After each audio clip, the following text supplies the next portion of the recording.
Salut à toutes et à tous, bienvenue sur ma chaîne Ciné Série Galaxy. Aujourd'hui on se retrouve pour la critique de Hostile, le premier film de Mathieu Turi. Mathieu Turi est réalisateur français de films de genre, dont le film suivant est à l'affiche en ce moment, Méandre. Et oui, certains d'entre vous ont vu le film, en ont fait la critique. J'ai regardé les critiques d'ailleurs, je suis très curieux quand ça parle de films français de genre, je suis très content. Et malheureusement, je n'ai pas eu encore le temps, avec tous les films qu'il y a, d'aller voir ce film, Méandre. J'espère pouvoir aller le voir, je n'en suis pas sûr. Quoi qu'il en soit, je me rattraperai au pire quand il sortira en DVD Blu-ray. Pour le coup, cette critique de Hostile, je l'ai préparée il y a quelques mois, quand les cinémas, on n'avait pas encore idée si ça réouvrirait ou pas. Donc voilà, à cette époque-là, je ne savais pas Méandre, j'avais pas trop de renseignements sur le film. Je vous parle de Hostile sans aucun spoilers. C'est un film que j'ai adoré. Tout de suite, la critique de Hostile. Un très bon film de genre français porté par Grégory Fitoussi et Brittany Ashworth. Le synopsis, le casting, point fort et point faible. Mon avis, vos verdicts final, c'est maintenant tout de suite. Et je vais essayer de faire une critique pas très longue.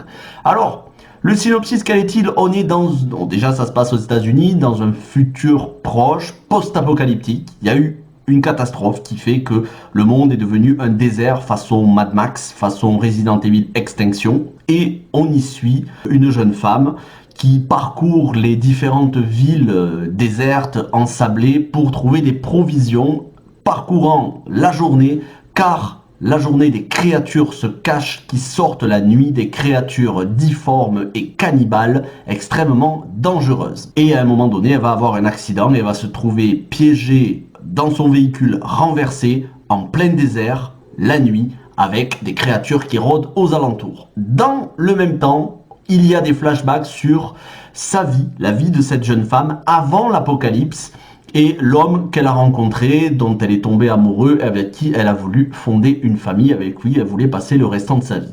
Et ça je rentrerai pas dans les spoilers, on aura les origines de la catastrophe, les origines qui ont conduit à cet apocalypse. On ne rentrera pas dans les détails, bien évidemment, dans le film, mais il en sera touché quelques mots, et ça, j'apprécie beaucoup, ça fait partie des points forts. Mais tout de suite, le casting.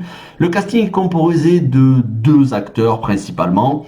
Grégory Fitoussi, acteur français, qu'on a pu voir autant dans des films français que des films américains. Alors, en film français, on a pu le voir dans notamment L'école est finie, une comédie avec Bérangère Krief, dans la saison 4 de Le Bureau des légendes. On a pu aussi le voir dans Daddy Cool avec Vincent Elbaz, mais encore dans la série Engrenage. Et pour ce qui est des films américains, je pourrais pas vous les citer parce qu'il y en a plusieurs et je les ai pas tous de tête. Quant à Brittany Ashworth, elle, on l'a vu beaucoup moins. On a pu la voir récemment dans The Gentleman de Guy Ritchie, mais honnêtement, je ne me souviens pas de son visage dans le film. Ce que je peux vous dire, c'est qu'elle ressemble beaucoup à Brie Larson, physiquement, l'actrice américaine Brie Larson, donc très mignonne, et elle joue très bien. Grégory Fitoussi porte le film sur ses épaules, en tout cas dans les parties flashbacks, et Brittany Ashworth porte le film sur ses épaules durant tout le film, que ce soit les flashbacks ou les scènes dans le présent où elle est toute seule. Points forts et points faibles, commençons par les points faibles. Honnêtement, j'ai beaucoup de mal à trouver de points faibles à ce film. Peut-être le fait qu'il ait un budget très réduit, du coup on se retrouve dans le même décor, mais pour moi c'est franchement pas gênant. J'ai pas envie de trouver des points faibles à ce film. C'est un film qui est fait par amour des films de genre, par un réalisateur qui a mis toutes ses tripes, qui a mis certes un petit budget parce que malheureusement, les producteurs ne croient pas dans les réalisateurs pour faire des films de genre français. Ça, c'est un gros problème. On en a quelques-uns ces dernières années. On a eu Revenge de Coralie Farja. On a eu Dans la brume avec Romain Duris. La nuit a dévoré le monde.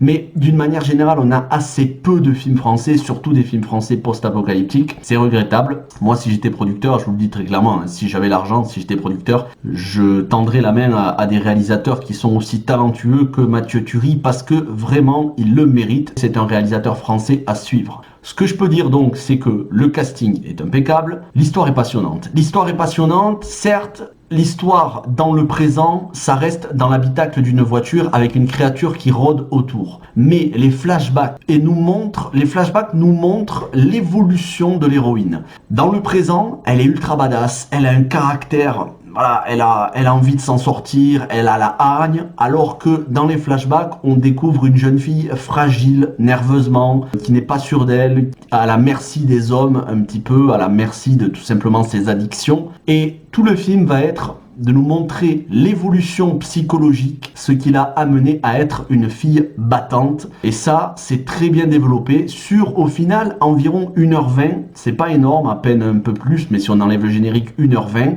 Je trouve que c'est maîtrisé, la narration, c'est le gros point fort du film. Le fait qu'avec peu de moyens, eh bien, on a l'impression d'en avoir beaucoup, parce que à plusieurs moments du film, on a l'occasion de voir des passages dans cet univers post-apocalyptique désertique. Il y a une vraie ambiance, le film a son identité propre. Certes, ça lorgne beaucoup du côté de Mad Max, mais il trouve son identité propre. L'alchimie entre les deux personnages, Gregory Fitoussi, Brittany Ashworth, est géniale. Vraiment, très très bien. L'histoire d'amour est assez belle. C'est un film avec de l'émotion, il est touchant. Comme je vous disais en introduction, les origines de l'épidémie nous sont révélées, et pour moi ça c'est un gros point fort que l'on n'a malheureusement pas dans, par exemple, The Walking Dead, et ça pour moi c'est un gros point faible de The Walking Dead, hein. La série je l'adore, hein, The Walking Dead, mais pour moi ne pas révéler les origines c'est inacceptable.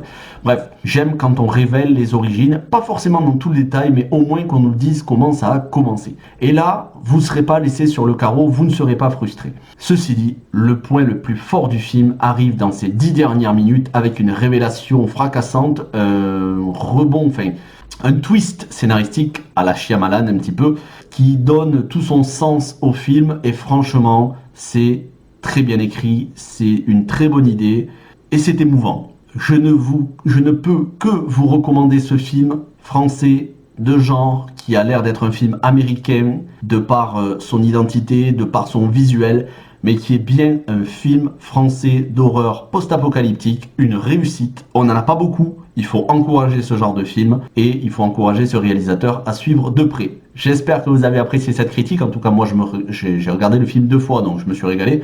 Et puis, quand il y aura des films comme ça, des films de genre français post-apocalyptique, j'hésiterai pas à vous en parler parce que je trouve que malheureusement, il n'y en a pas assez. Et qu'ils se font bien souvent défoncer par les critiques. Hein. Quand on voit malheureusement la moyenne de la presse, 2 sur 5 sur Allociné, et quand je vois des critiques comme par exemple le journal Le Monde qui se permet de critiquer durement ce film, comment voulez-vous qu'on ait des films de genre français qui soient vraiment portés ou mis en valeur quand on a nous-mêmes des critiques de presse françaises qui écorchons ce genre de propositions audacieuses. Et voilà, c'est triste, mais voilà, il faut regarder ce film, ça vaut le coup. Et surtout, si vous l'avez vu ou que vous comptez le voir, dites-moi si vous l'avez apprécié. Merci à toutes et à tous d'avoir regardé cette vidéo en entier. N'hésitez pas à liker, vous abonner, partager. On se retrouve très vite pour d'autres critiques de films, des lives, des adaptations de jeux vidéo au cinéma, des critiques de films et de séries Netflix, Amazon et autres. Merci à tous. Ciao tout le monde.